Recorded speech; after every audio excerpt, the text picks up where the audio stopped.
Now set it up for the forehand. Here we go, here we go. Under the watchful eye of a retired U.S. national tennis coach, 16-year-olds Andjela Stojkovic and Georgia Comer have only one thing in mind: that every hit, every volley, and every rally puts them one step closer to their dream, a professional career in tennis, a sport they live and breathe for.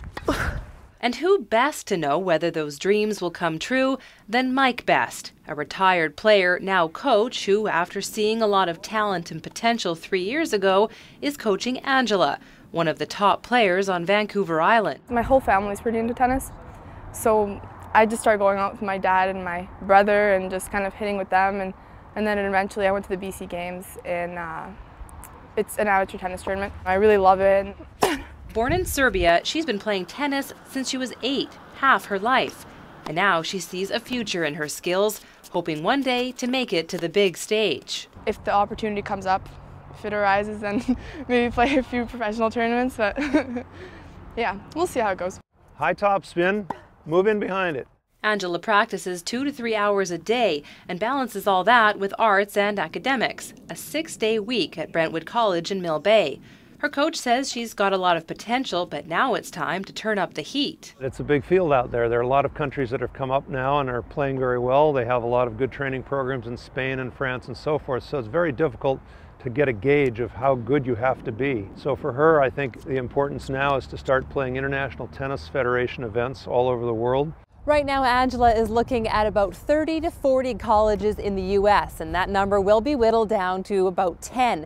But that process can't really get going until after July 1st, when coaches in the U.S. will be allowed to start contacting the best and brightest in high school sports. Being at university, I guess, is just that next level. It's more intense, more competition, just every single weekend.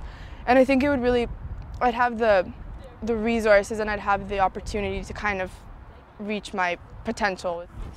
Both girls are pushing hard for U.S. scholarships, ones that should hopefully pay off with school completely paid for, and their chances are good.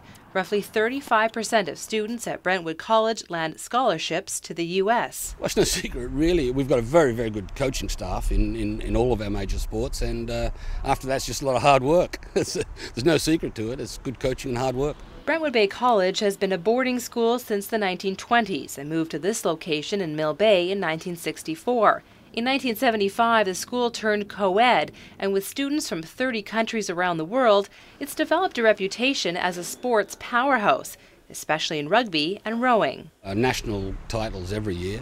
We just had our Brentwood Regatta, which is arguably the largest in the world. Our rugby teams won a couple of provincial championships. And because the school is able to attract students dedicated to sports, they're able to turn them into some of the best, including a few household names. Dave Calder and Scotty Fransden.